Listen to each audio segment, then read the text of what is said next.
Good morning, everyone. Thank you for joining in this morning.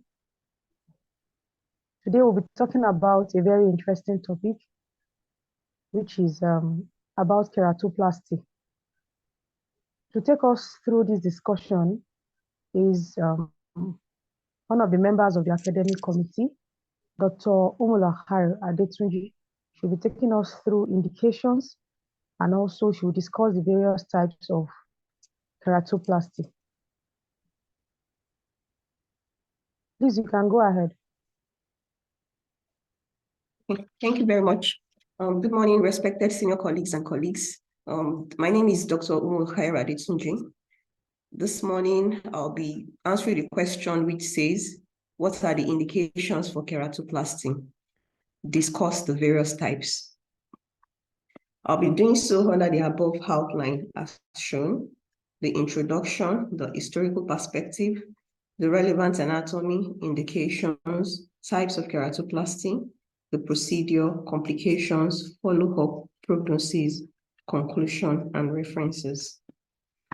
Keratoplasty is also known as corneal transplantation or corneal grafting, and it's a surgical procedure in which an abnormal corneal tissue is replaced by a healthy donor cornea.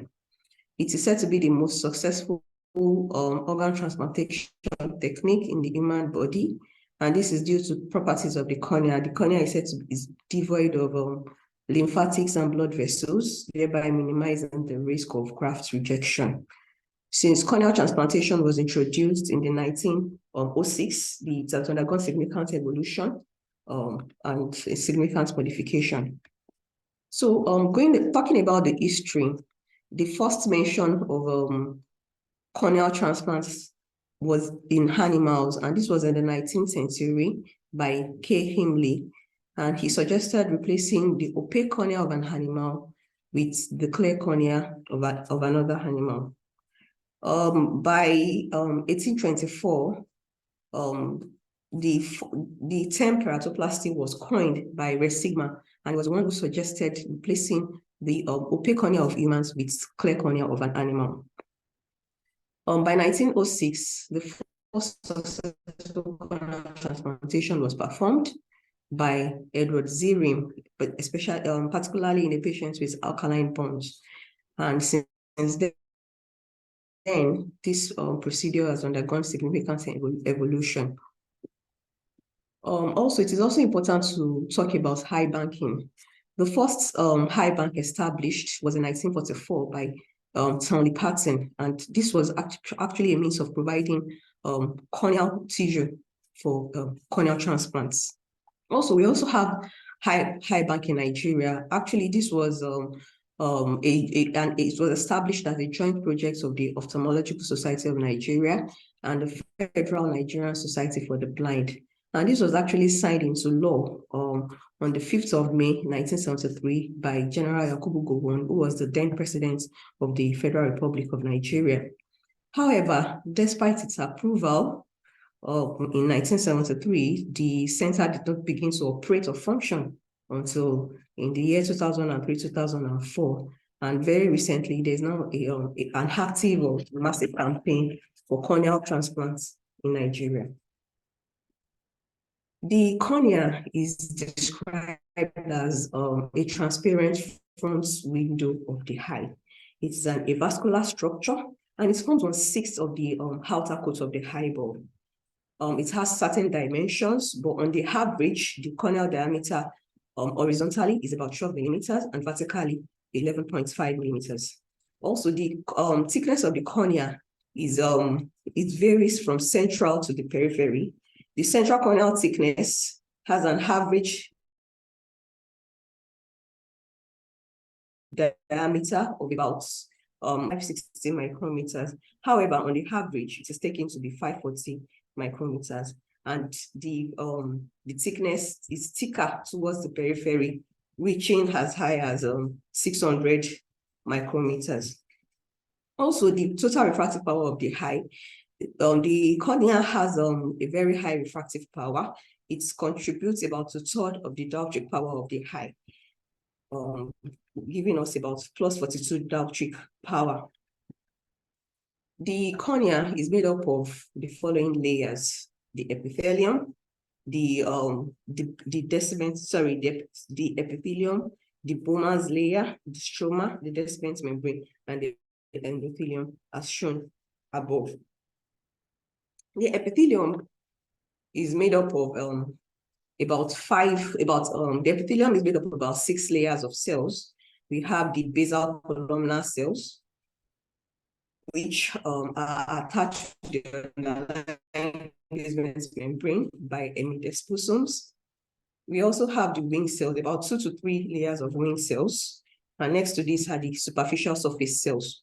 Attached to the superficial surface cells are the microplica and microvilli, which facilitates attachment of the tear film, as shown above. Also, the epithelium is made up of stratified squamous non-keratinized epithelium. Next to the epithelium is the Bowman's layer, or the Bowman's membrane, and it is an acellular layer that is about 15 micrometers thick, and is also made up of some collagen fibers. Next to this is the stroma, which contributes 90% of the total thickness of the cornea. The stroma is made up of regularly arranged collagen fibrils, as shown in the picture above. It is made up of regularly arranged collagen fibrils, which are maintained by proteoglycans, the keratin sulfates and the chondroitin sulfates. Also, we also have some keratocytes that are interspersed. And regular arrangement of these collagen fibers is important for maintenance of corneal clarity. When the stroma is damaged, it does not regenerate, therefore resulting in scarring of the cornea. Also, next to this is the descent membrane. The descent membrane is also made up of collagen fibers, a fine lattice network of collagen fibers, and it has an anterior banded zone and a posterior banded zone. The anterior banded zone is laid in utero, whereas the posterior banded zone is laid throughout life by the endothelium. Next to this is the endothelium, which is very, very important in maintaining a state of corneal dehydration or a state of corneal disturgescence throughout life. The endothelium comprises a single layer of polygonal cells, which are made up of endothelial cells.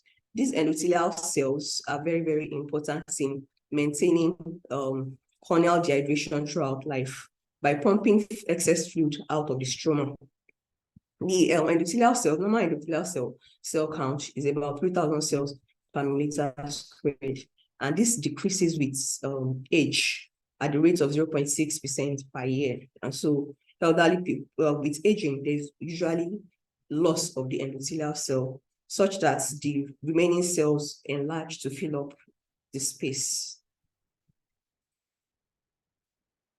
So there is also a layer which is actually controversial, and this is known as the Dwas layer. So the layer between the stroma and the descent membrane is known as the Dwas layer. It is a very controversial layer. In some texts, it is seen as part of the posterior stroma, and in some places they say it is a pre-descent layer. But all in all, the Dwas layer is the layer between the stroma and the descent membrane, whether it is part of the posterior stroma or a pre-descent membrane layer. So, but this layer is still controversial. So I'll be going to the meat of the topic, which is what are the indications for keratoplasty, and then to discuss the various types of keratoplasty. So in terms of the indication, this can be classified into optical, that is to improve the visual acuity; tectonic, that is to improve the structural integrity of the eye; therapeutic, that is to promote healing; and then cosmetic, that is to restore the appearance of the eye. So talking about the optical indications, this is indicated in cases of aphakic or pseudophakic bullous keratopathies, patients with corneal scars, patients with corneal dystrophies, which will be epithelial, stromal, descent membrane, or endothelial dystrophies. It could be from corneal degenerations, as may be seen in lipid keratopathy, band keratopathy, Salzmann nodular degeneration, or even congenital corneal opacities. Also, corneal ectasia would also be an indication, such as keratoconus, keratoglobus, pellucid vaginal degeneration, where there is thinning of the cornea.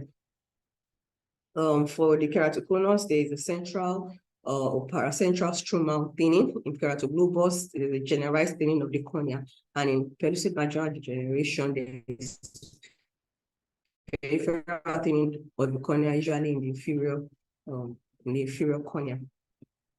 Then the next I'll be talking about is the tectonic indication, that is to restore the structural integrity of the cornea, particularly in eyes with structural damage, as may be seen in corneal perforation, corneal thinning, decimetocele, patients with pellucid marginal degeneration, serous marginal degeneration, in which there is some degree of thinning of the cornea.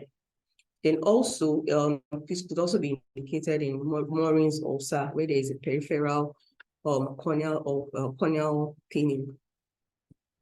Also, we have the therapeutic indication, that is to promote healing or to substitute a diseased cornea with a clear cornea. And in this case, infective keratitis that are unresponsive to treatment, non-healing corneal ulcers despite treatments, and also in patients with corneal edema to eliminate pain. Also, it could also have a cosmetic indication, that is to restore the normal appearance of the eye. And this is indicated in unsightly corneal scar. And in this case, there should be at least potential for vision. So the next I'll be discussing are the types of keratoplasty. And this can be classified into penetrating keratoplasty and lamellar keratoplasty. The penetrating keratoplasty involves the full thickness replacement of the cornea. That is, all the layers of the cornea are replaced, starting from the epithelium up to down to the endothelium. While the lamellar keratoplasty involves selective replacement of certain layers of the cornea. So we have the anterior lamellar keratoplasty and the posterior lamellar keratoplasty. The anterior lamellar keratoplasty has been further classified into superficial anterior lamellar keratoplasty and deep anterior lamellar keratoplasty.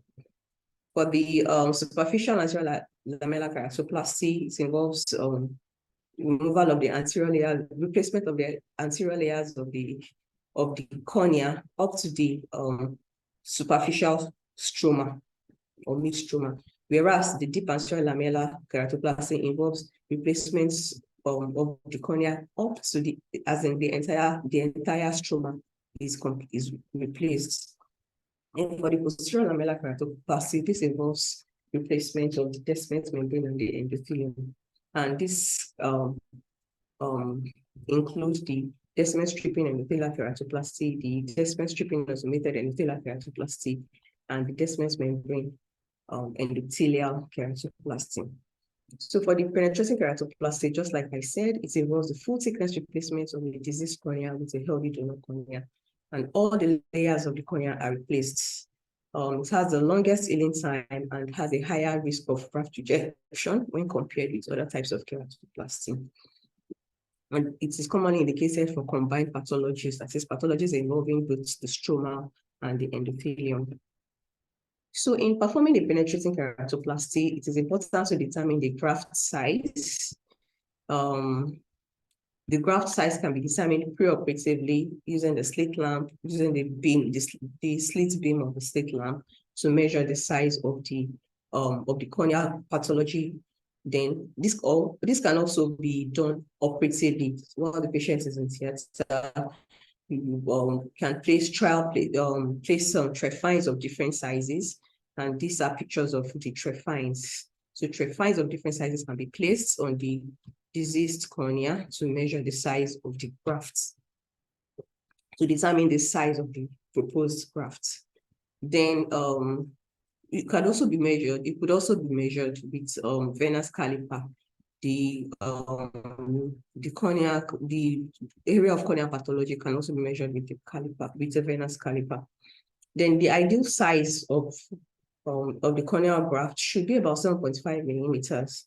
Once it is graft size of greater than 8 mm, at risk of complications like anterior synechiae, peripheral anterior synechiae formation, vascularization, and elevated intraocular pressure.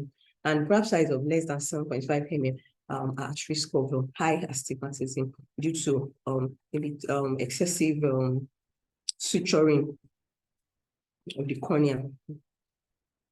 Then also the next will be to prepare the donor cornea and excise the donor cornea. And of course, it is very important to have prepared the donor cornea before entering the patient's eye. And in preparing the donor cornea, one should ensure that the epithelial side is marked to guide the surgeon when placing the sutures. Then also this step can be done with the use of trephine, as shown in the previous picture. It will be with an handheld trephine or a universal punch or a catenary trephine blade.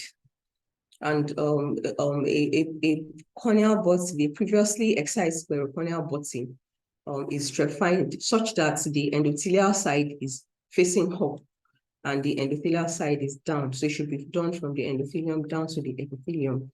And in preparing the donor cornea, it is important to ensure that the size of the donor cornea you are going to take should be about 0.25 to 0.50 millimeters larger than the host's corneal diameter. And this is very important to enable watertight closure of the grafts. Then also, of the donor cornea onto the recipient bed, and also to minimize postoperative flattening and reduce the risk of postoperative glaucoma. The size depends on the condition of the patient. For example, if the indication is from keratoconus, you want to take a smaller size grafts because of anticipation of postoperative stiffening following the procedure. There still be some degree of corneal stiffening. So you want to take a smaller diameter. The size of the graft should be about 0.25 mm larger than the host's cornea. Then in conditions like hyperopia, you can take a larger graft of 0.5 mm larger than the planned diameter in order to correct for the hyperopia. Also, it is important to stabilize the globe with the Fleringa ring. So this is a picture showing the Fleringa ring, which can be attached to the sclera in the 4 quadrants. So next to this will be to trefine the recipient's cornea.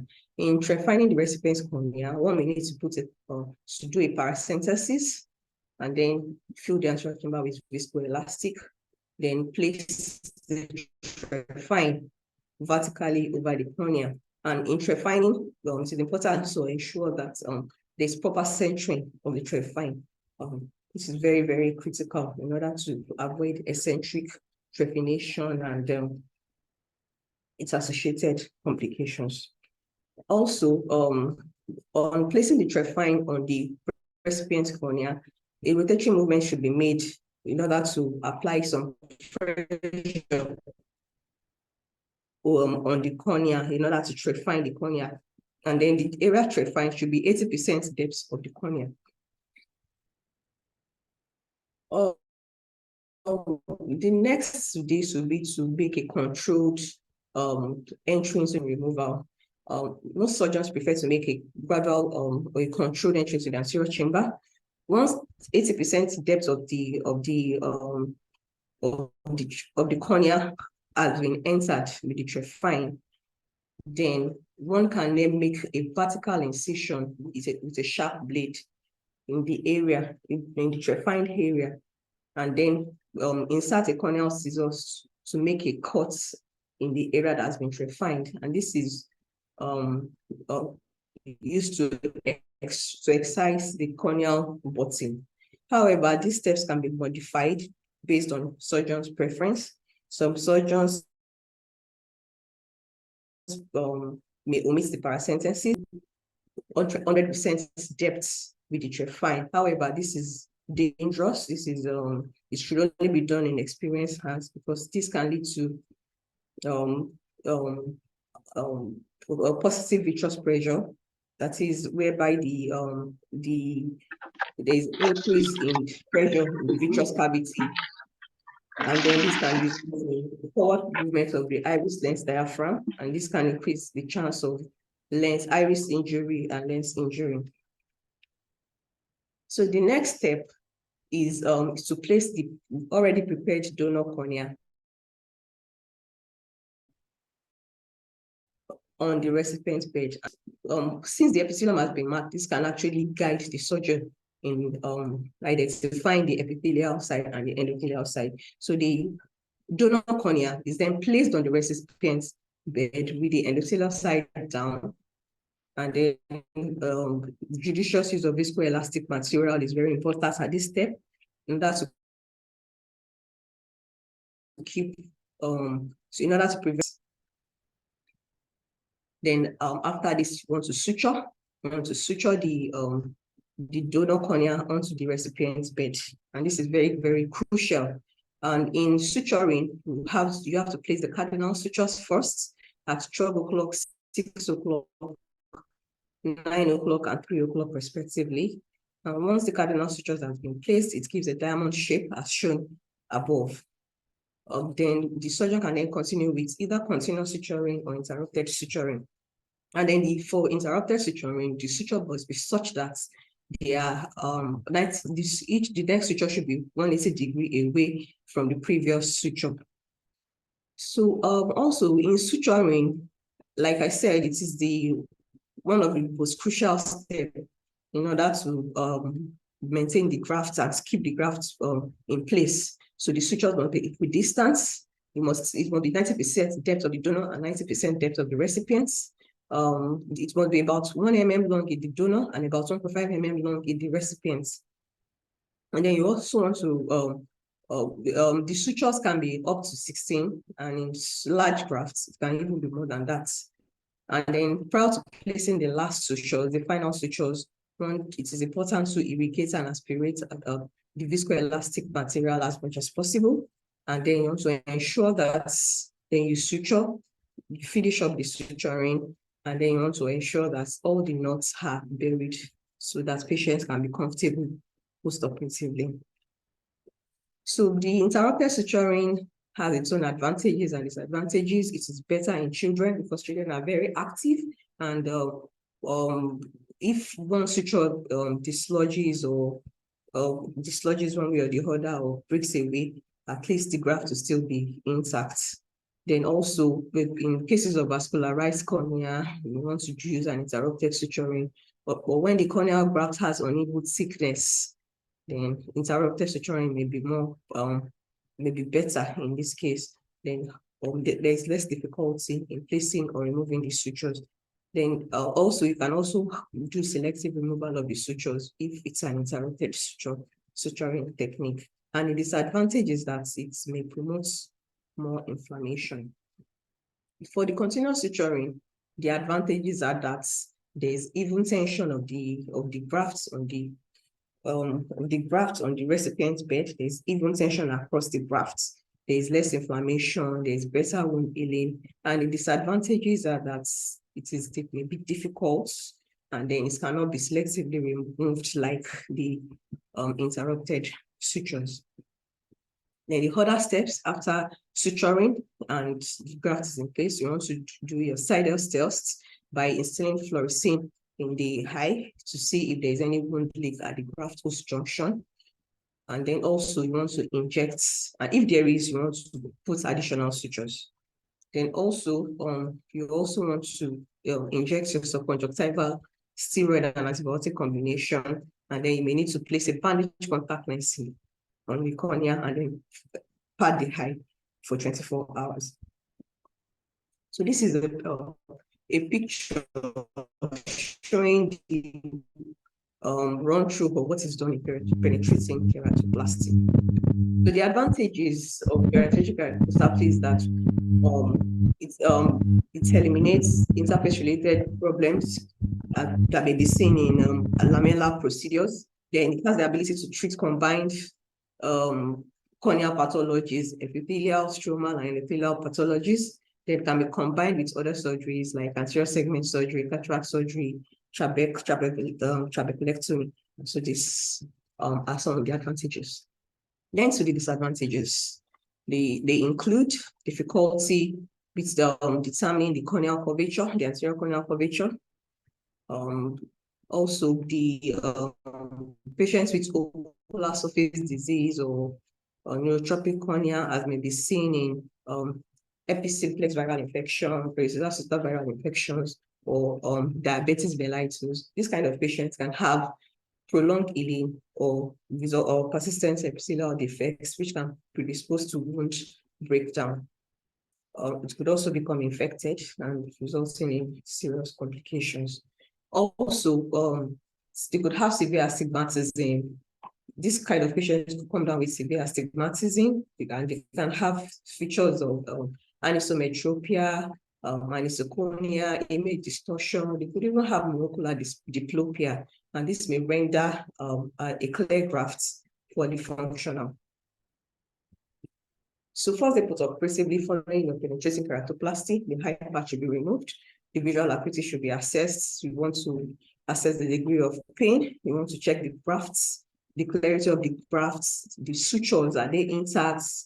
Is there any suture-related problem? Then you want to do your sinus tests to check for wound leak. Then you want to check the anterior chamber depth and also to measure the intraocular pressure. So postoperative management entails the use of steroid, topical and systemic steroids. Topical 1% prednisolone or 0.1% dexamethasone. And then the frequency initially could be as high as 1 to 2 hourly, and then this can slowly be tapered as the patient improves. Then in high-risk patients, you may need to give systemic steroid where you suspect a likelihood of poor wound healing and things like that. So we need to give systemic steroid where you suspect a lot of inflammation, like patients, in certain patients where you suspect some degree of inflammation, excessive inflammation, you may need to even give the patient systemic steroid 1 to 2 days before the surgery. And in patients who have contraindications to steroid, one may consider the use of 0.5% cyclosporine or 0.03% sacrolimos, which are options in cases of steroid contraindication. You may also need to give the patient cycloplegics for comfort and to relieve postoperative pain. So you may need to give short-acting agents like tropicamide 1% or cyclopentolate 1% in the early postoperative period. You may also need to give lubricants like preservative-free artificial tears twice a day or 4 times a day, depending on the surgeon. Also, this kind of patients will also require anti-glaucoma medication, especially if there's a pre-existing glaucoma or if the surgery, penetrating keratoplasty, was combined with other procedures like cataracts or anterior segment reconstruction. Also, the use of large viscoelastic, excessive or the use of excessive amounts of viscoelastic, during the surgery may also postoperatively, such patients may also have elevated intraocular pressure, and so you also want to give anti-glaucoma to lower the pressure.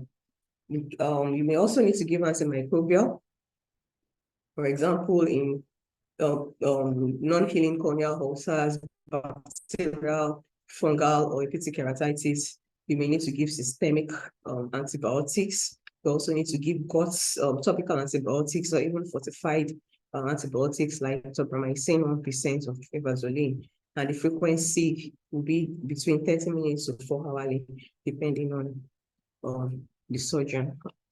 Also, for fungal keratitis, you may also need to give antifungal coverage, tafluconazole, and then gotsyphosphomycin. And for hepatic keratitis, it is important to even start the patient on all these drugs on a cycle over 800 milligrams 5 times a day, at least 1 to 3 weeks. 1 to 3 weeks after the surgery. Some can even commence it even before the surgery, and this can then be decreased to 400 milligrams BD for up to 6 to 12 months following the procedure. Then I'll be going to the complications For penetrating keratoplasty, the complications can be classified into intraoperative and postoperative complications. The intraoperative complications could include poor anesthesia, resulting in poor patient cooperation during the surgery, and this can lead to a lot of intraoperative injury, like lens injury, injury to the endothelium, and all that.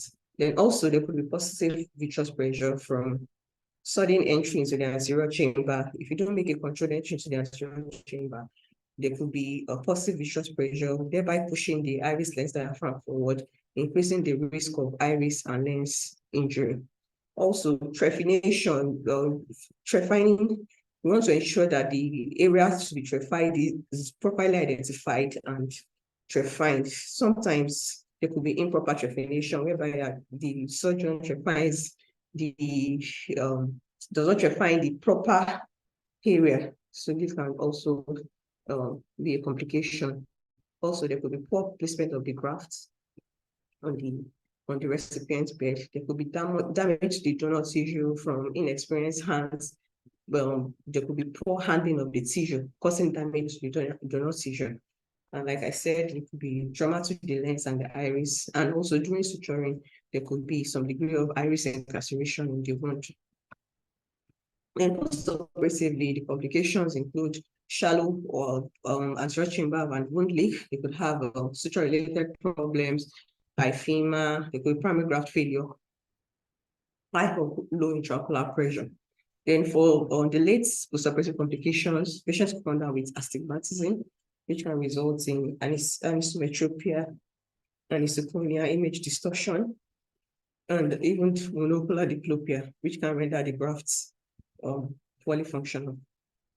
There could also be cataracts, there could be persistent epithelial defects, and patients could also have graft rejection. Then from intense inflammation, there could be membrane formation behind the cornea, which is known as the retrocorneal membrane. There could also be recurrence of recipient's disorder. There could be also transmission of disease from the donor tissue into the recipient tissue. Then you could also have a Lewis-Zavalia syndrome, which is characterized by fixed dilated pupil following penetrating keratoplasty, and it's been said to be due to ischemic atrophy of the iris sphincter. So these complications should be managed promptly. If there's a shallow anterior chamber with wound leak, this could be as a result of leak from the suture tract, or maybe suturing through a necrotic or thin corneal tissue, or if there are excessive gap between the sutures, this can result in wound leak and with subsequent shallow or flat anterior chamber. And then if there's an unequal thickness between the grafts and the hosts, so this can also result in some degree of wound leak. And the treatment is to patch the eye, then also the use of therapeutic contact lenses, and this may facilitate spontaneous resolution. And also the use of aqueous suppressants can actually help to reduce fluid passage through the leak and thereby promoting healing. And then if the leak continues for more than 3 days and the intraocular pressure is low for more than 3 days, then it is advised that the patient is taken back to theater for resuturing. Then also, I talked about suture-related problems, and this is a picture showing some of the suture-related problems. Which patients could have irritation from the suture. There could be infiltrates around the suture, so patients could have suture abscess. Also, there could be, the sutures could be so tight, over-tight suturing, and this can actually result in a significant irregular astigmatism, may also cause elevated intraocular pressure. Also, there could be loose sutures. The sutures could become loose over time, and this could be due to contraction of the wound as the wound heals. It could also be as a result of resolution of the corneal edema, and also some of the sutures may break or erode. Also, patients could have, if the sutures are not buried, patients could have giant papillary conjunctivitis from exposed nodes of the suture. There could also be vascularization along the suture tracts. Also, patients come down with primary graft failure. For primary graft failure, this occurs when there is graft edema from first day postoperatively without inflammatory signs. And once this happens, one should suspect deficiency of the donor endothelium. And the causes are poor, if the donor endothelial cell count is low or marginal, prior to, low endothelial cell counts of the donor is one of the risk factors.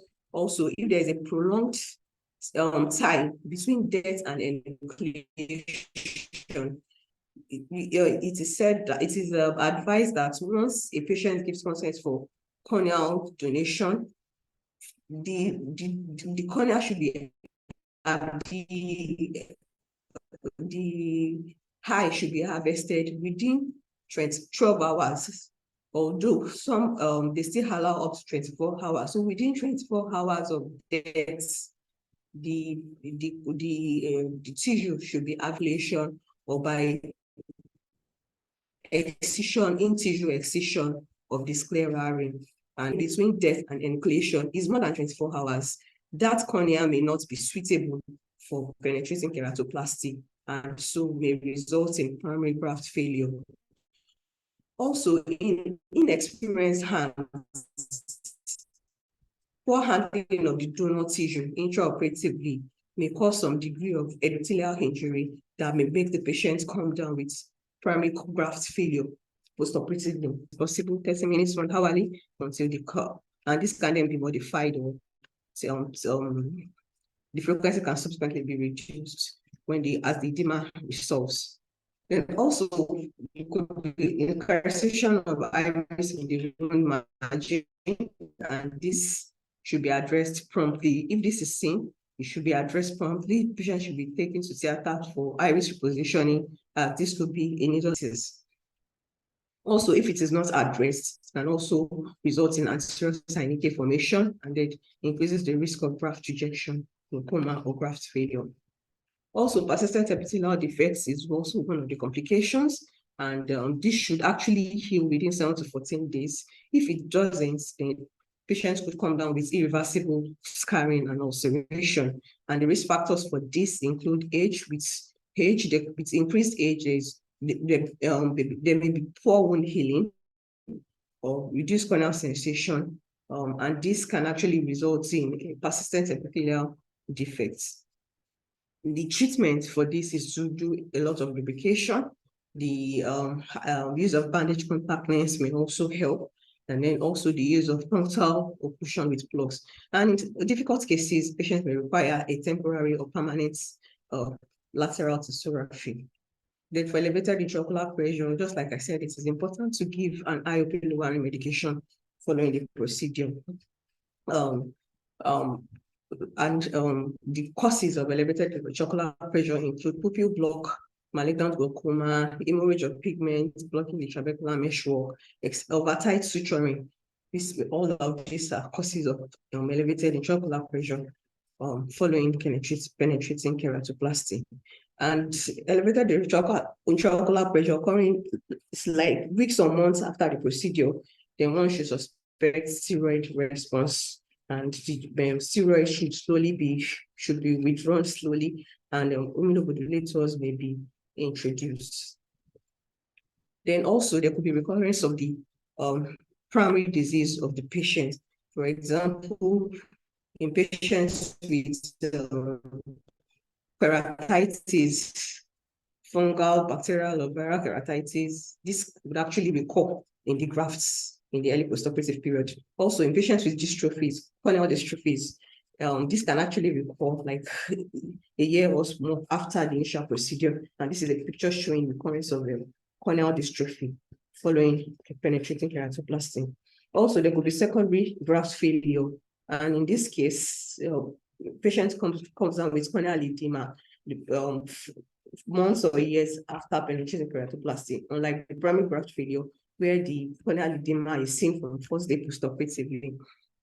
So for secondary graft failure, this may be due to loss of endothelial cells with aging, or when the graft if the grafts used, the donor cornea used has marginal endothelial cell counts.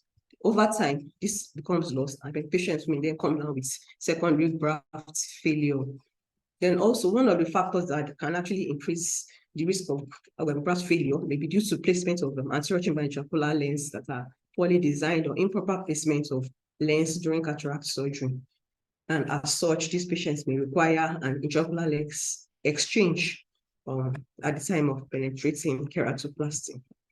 Then also, another complication is graft rejection, which is an immunological process that results in graft edema with inflammatory signs. And there are several, it usually occurs months or years after penetrating keratoplasty. And it has 4 distinct clinical forms. And this include the epithelial rejection, the subepithelial rejection, stromal rejection, and endothelial rejection. So for the epithelial rejection, it is an immune response directed to the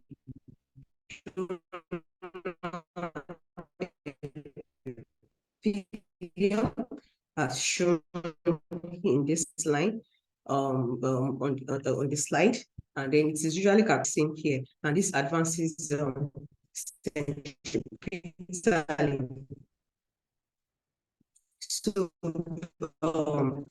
and this is said to be due to migration of the hosts, migration of the host epithelial cells to replace the lost or damaged the epithelial rejection line.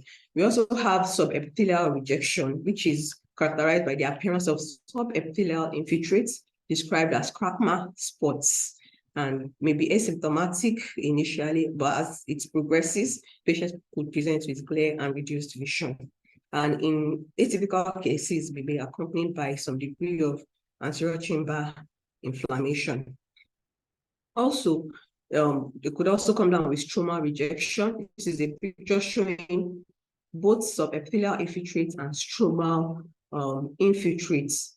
So in stromal rejection, it's characterized by the presence of stromal infiltrates, neovascularization, and in severe cases or in prolonged cases, the stroma may become necrotic. We could also have endothelial rejection, which is a very serious complication of penetrating keratoplasty. As for the endothelial rejection, it's usually characterized by the appearance of keratic precipitates on the endothelium, the appearance of coda dust line, which is these parts that shown, the parts shown above that the arrow is pointing at. So the coda dust line is an endothelial rejection line that actually separates the immunologically damaged endothelium from the unaffected endothelium. And then also it could be accompanied by anterior chamber inflammation, inflammatory cells in the anterior chamber, which is usually mild. And then as the endothelial cell function is lost, patients come down with stromal microcystic folds in the descent membrane. Also, there could be keratitis and endophthalmitis, and this surgery or contamination of the donor cornea, or even postoperative invasion by microorganisms. Then the next I'll be talking about is the anterior lamellar keratoplasty. The anterior lamellar keratoplasty is actually an option for patients with opacities or these corneal diseases not involving the full thickness of the cornea. And in this procedure, it involves replacing the anterior layers of the cornea up to the level of the superficial or mid-stroma. It's indicated in pellucid badigeal degeneration, cerebral degeneration, keratoconus, tessemetocele, ulcerative keratitis with keratolysis, and superficial corneal tumors. The advantages are that it allows selective removal of the pathologic tissue. And also, there is reduced penetration of the anterior chamber, reducing the catastrophic complications associated with open loop surgeries. Also, there is rapid visual rehabilitation, there is less need for sutures, and then the minimal requirements for donor tissue.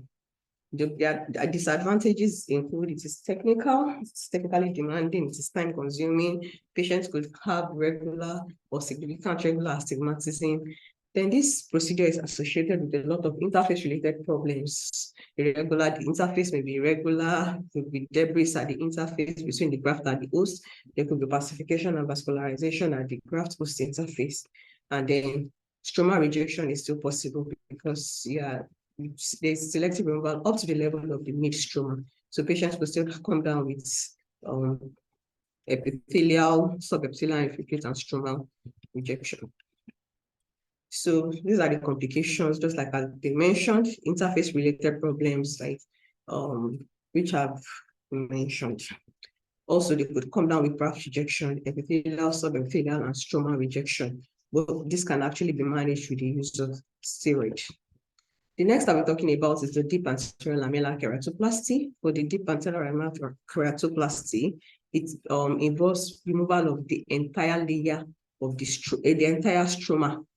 The anterior layers of the cornea up to the level of the stroma, but the entire stroma is replaced, and is actually more popular for keratoconus and corneal dystrophies and corneal scarring. It requires a more complicated corneal dissection, trephination, and graft placement, and the techniques for dissecting the stromal tissue varies. So some people have talked about the femtosecond laser-assisted dissection. And we also have the Mills technique and the Hangwar big bubble technique. For deep anterior lamellar keratoplasty, there's reduced risk of rejection, but there is also a risk of reduction in best corrected visual acuity owing to due to incomplete removal of the ostroma, and then also due to interface-related problems at the interface between the graft and the host. So this can actually reduce the best corrected visual acuity. So the advantages are similar to that of the anterior lamellar keratoplasty, which include selective removal of pathologic tissue. There's reduced entry into the anterior chamber. There's preservation of the globe integrity. There's minimal requirements of the donor tissue. The donor tissue can actually be used for other procedures. For the posterior lamellar, the residual donor tissue can be used for the posterior lamellar procedures.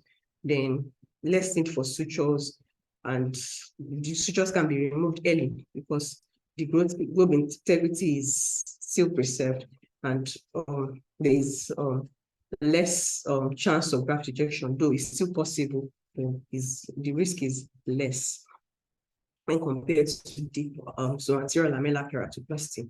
The disadvantages are similar to that of anterior lamellar keratoplasty. It is more technical, it is time-consuming. Could have interface-related problems like debris, opacification, and vascularization at the graft-host interface. The interface could be irregular. Then patients could also have significant regular astigmatism or irregular astigmatism, which could reduce the visual acuity. So going to the complications of deep anterior lamellar keratoplasty, in the process of dissection, there could be rupture of the descendant membrane, inadvertent rupture of the descendant membrane. If it's a small rupture, the procedure can be completed, and if it's a large perforation, it's not advisable to complete the procedure, and it is advised that the surgeon convert to a penetrating keratoplasty. Also, the patient could have a double anterior chamber or descendant detachment, and this can occur when there is a rupture of the descendant membrane, and during the surgery, fluid may seep into the descendant membrane, viscoelastic may seep into the descendant membrane, or even here, the seeping into the descendant membrane, resulting in a double anterior chamber. So the treatment for this is to inject air in the anterior chamber to help in the attachment of the descendant membrane. Also, this procedure may be associated with interface-related problems like irregular interface, pacification, and vascularization of the interface. Then also graft rejection can still occur, but the risk is less. So this is a picture showing stromal haze following a deep anterior lamellar keratoplasty, and then vascularization at the interface following deep anterior lamellar keratoplasty. Then the next is the endothelial keratoplasty. For endothelial keratoplasty, it involves removal of the diseased corneal endothelium along with the descent membrane, and this is usually through a corneal scleral or corneal incision. And there are different types: the descent stripping endothelial keratoplasty, the descent stripping automated endothelial keratoplasty, and descent membrane endothelial keratoplasty. So for the descent stripping endothelial keratoplasty, just like the name, it involves stripping off the host's descent membrane and the endothelium, and then insertion of a donor lamella containing the endothelium, the descent membrane, and the posterior stroma. So, and this can be done by an hand dissection technique or or an automated technique. So, such that the donor tissue, the donor cornea, contains the endothelium, the descent membrane, and the posterior stroma. The descent membrane attached to the posterior stroma, and this is kept in place. This is placed in the cornea, and then hair bubble is injected in the anterior chamber to facilitate attachment of the donor cornea onto the hosts. So for the DSEC, which is the automated technique, involves the use of microkeratome instead of eye dissection on the posterior lamella. This involves the use of the microkeratome to dissect the posterior lamella. However, over time, both terminologies are used interchangeably for both automated and manual procedures. So the descent stripping endothelial keratoplasty is used interchangeably for both the automated and the manual procedures. Then we have the descent membrane endothelial keratoplasty, which is actually a variation of the DSEC, and it involves transporting the endothelium, the descent membrane, without the posterior stroma. And it's actually the tissue, the donor tissue, is very thin and fragile, is harder to work with, but recovery and healing is very fast. Also, to facilitate attachment of the donor, the posterior lamella, onto the hosts, one can, apart from hair bubble, one can use sulfur hexafluoride because it has an extended duration of action, can last for up to 4 to 6 days. And this has actually reduced the incidence of post-operative complication and increase the use of DMEC. We also have eye banks that prepare tissues for DSEC and DMEC, and this has actually increased the safety and popularity of these procedures. So the advantages are that there is rapid visual rehabilitation, there's less risk of astigmatism, there's greater accuracy of intraocular lens power calculation post-operatively, the wound is stronger, there's minimal suture-related problems because we only need to suture the corneoscleral incision. So minimal suture-related problem, then reduced incidence of graft rejection. Also, there is preservation of globe integrity. Then disadvantages are there is a potential for waste the donor tissue, especially with manual dissection and all that. There could be wasting of the donor tissue. However, this has been minimized with the availability of tissues that are prepared at the high bank for DSEC and DMEC. So this has actually been reduced. Then also there may be need to re-inject the gas or hair bubble in order to facilitate attachment, because after some days, the hair bubble will disappear. After about 2 to 3 days, the hair will disappear. And for sulfur hexafluoride, after about 4 to 6 days, it will disappear. So one may need to re-inject that, take the patient back to theater and re-inject. Then also coexisting corneal pathology like epithelial problems, subepithelial fibrosis, basement membrane pathologies. All of these can actually reduce the visual acuity, and patients may require a second procedure, likely a penetrating keratoplasty, if this does not work. And also, there's also increased risk of primary graft failure, especially during the surgical learning curve. If it's handled by inexperienced hands, this can actually poor handling of the tissue can result in primary graft failure. So the intraoperative complications, there could be improper orientation of the donor tissue, then there could be tearing of the donor tissue, there could be retention of blood or viscoelastic at the interface between the donor posterior lamella and the host's anterior lamella, as shown in this picture. Also, there could be decentration or dislocation of the donor grafts, and there will be need to inject hair bubble. Then, okay. So also patients come down with pupil block, especially if the hair bubble migrates posteriorly. This can result in pupil block. However, this can be prevented by placing a PI inferiorly during the surgery, because putting a PI superiorly, the hair bubble will block the PI, and still the patient can still come down with the pupil block. But if the PI is given inferiorly in travel, this can actually prevent pupil block. Then also there could be epithelial ingrowths, which are white deposits at the graft-host interface. Also, patients could come down with infections at the graft-host interface. There could be graft failure, which could be primary or secondary. There could be graft ejection, and the graft ejection in this case is more of an endothelial. The endothelial rejection line is usually not seen, and more of keratic precipitates on the cornea. There could also be progression of cataracts. So patients should be followed up 1 week, 2 weeks, 4 weeks postoperatively, and then monthly. And at each visit, to check the visual acuity, the grafts, the ocular pressure, the bandage contact lens should be changed. You also want to do refraction to rule out astigmatism. You also want to look out for complications and address them promptly. Then also, you may also need to gradually remove the suture at follow-up.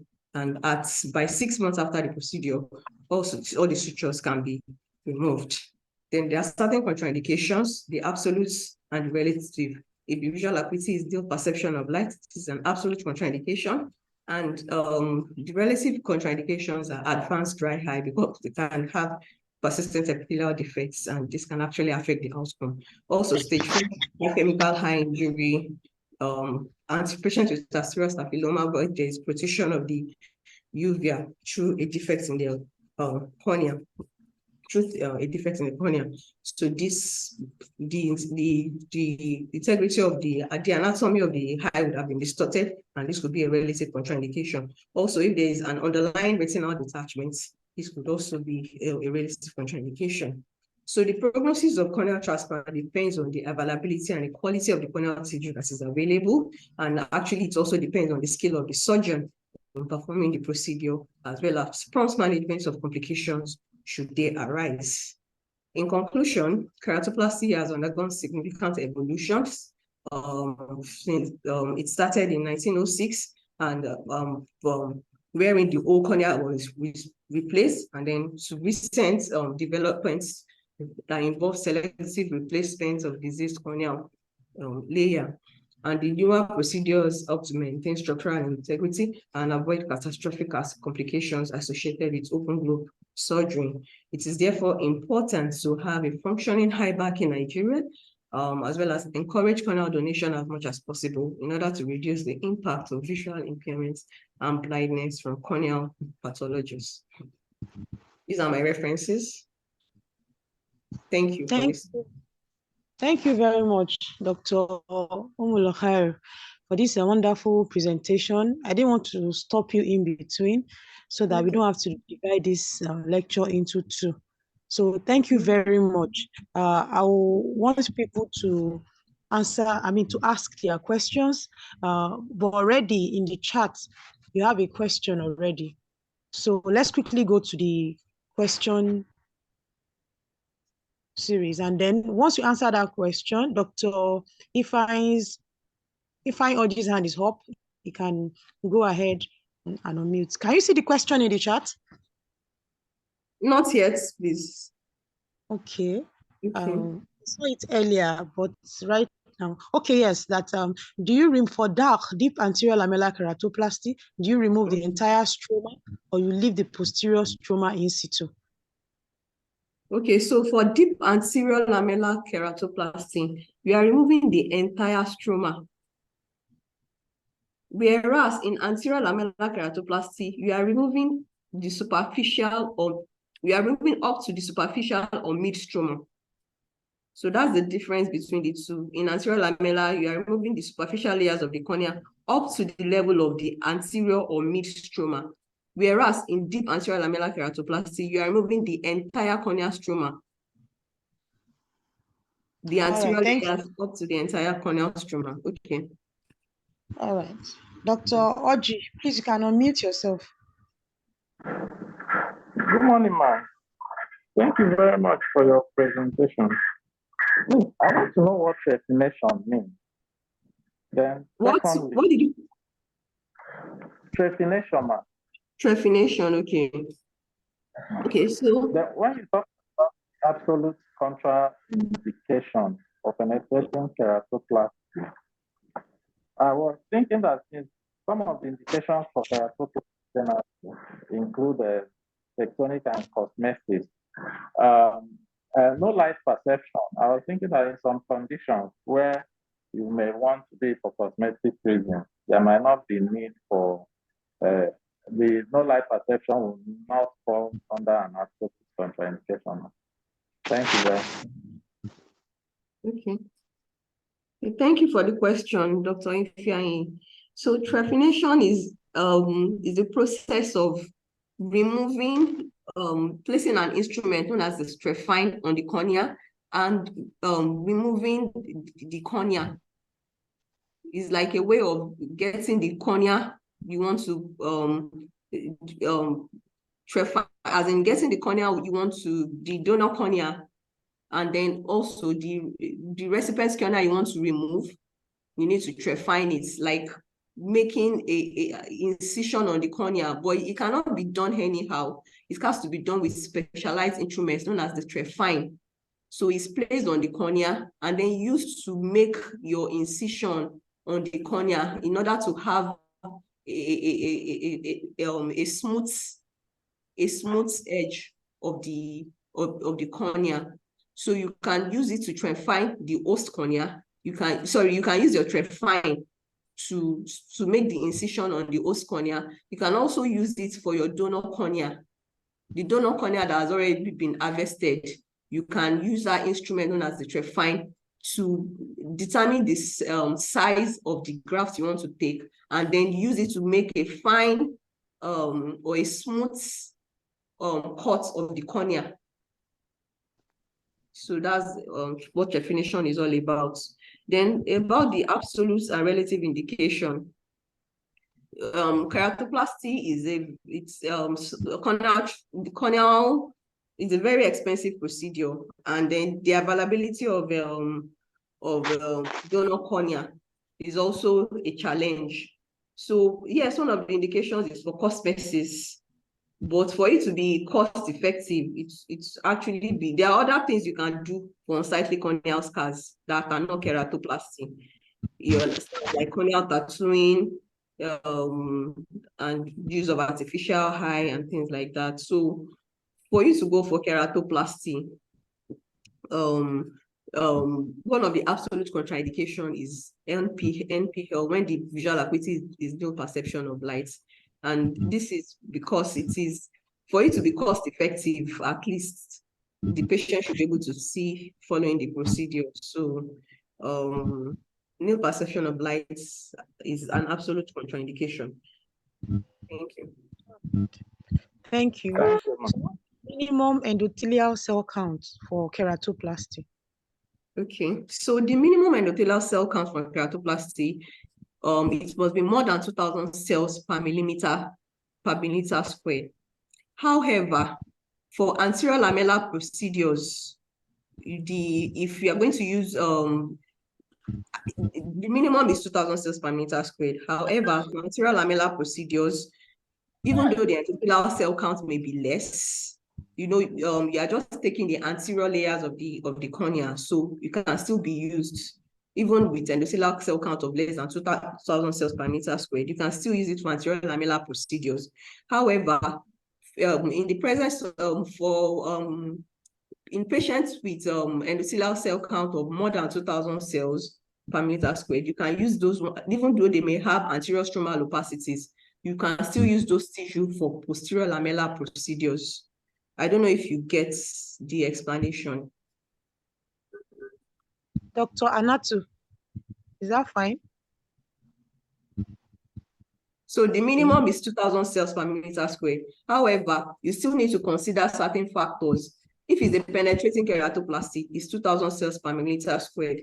However, if it's an anterior lamellar keratoplasty, even though the endothelial cell count may be less than 2,000 cells per millimeter squared, you can still use that cornea for anterior lamellar procedures because you are doing an anterior lamellar keratoplasty. So you don't need the endothelium in that case. But for posterior lamellar keratoplasty, the endothelial cell count must be more than 2,000 cells per millimeter squared. And if such a cornea has okay,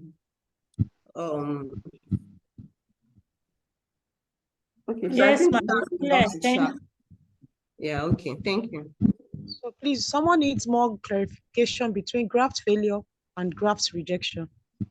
Okay, so graft failure is actually the appearance of corneal edema following corneal transplants. Typically, it could be primary or secondary. Primary in the sense that first day postoperatively, patient has corneal edema with no significant inflammatory signs. So that will be primary graft failure, and it will be due to reduced endothelial cell counts of the donor cornea that was used, or maybe poor handling of the corneal tissue during the surgery. This can result in primary graft failure, and also maybe prolonged time between death and enucleation, such that there is some degree of severe endothelial cell loss. So this is primary graft failure. Also, it could be secondary, that is, the cornea was clear before, but months after the procedure, patient begins to have features of corneal edema, microcystic edema, stromal edema, and things like that. And this may be as a result of marginal or borderline endothelial cell counts in the graft that was used. But for graft rejection is an immunologic process in which there is graft edema with inflammatory signs. And this includes, it can present in 4 distinct forms, and it can be combined. And this includes epithelial rejection line. They could have an epithelial rejection line. They could have subepithelial infiltrates, which is described as the Crackma spots. They could have stromal coda dust line, which is like a stromal rejection line. Coda dust line is an endothelial rejection line, and then they could also have stromal edema. Then it's usually accompanied with inflammatory signs. They could have some degree of anterior chamber inflammation, some cells in the anterior chamber, and things like that. All right, thank you. Someone asked, what type of anesthesia is used particularly in adults? Okay, so the type of anesthesia used depends on this condition or the state of the patient. It could be local anesthesia or general anesthesia. So, but there are certain factors to consider, such as in patients with Parkinson's disease that will not be able to maintain head stability. You may want to go for a general anesthesia in such a case, or in children, you may want to do a general anesthesia, but in adults, generally, it can be done under local anesthesia, except there is a reason in that particular patient to go for a general anesthesia. Okay, and there's also the concept of monitored anesthesia care that's also been introduced. We can still look that up, but it's not something everywhere. Monitored anesthesia care, pre-operative, patient is being prepared, and intraoperative, what is necessary is done, giving of those anesthetic drugs, so that it helps the analgesia and even amnesia as part of what is written there, so that patient's comfort is ensured. Someone asked, is there any latest update with bioengineered corneal substitutes? We are running out of time, seriously. Okay. Well, I'm not aware of that yet, but I'll look into it. Okay. Okay. And then when we're talking about the controlled anterior chamber when we're talking about the paracentesis and the fact that everything has to be controlled, we should also remember the fact that the visco is taken out and then is replaced with balanced source solution. I'm sure she is implied, but I'm just trying to point it out so that we don't forget that. Okay. Thank you very much, Dr. Ummulkhair. It's been a wonderful session. I'm sure people gained maximally. It was a good refresher. Thank you so much for. Okay, thank you very much for having me. It's very well appreciated. Thank you, everyone, for joining in. We'll meet again next. All right, thank you.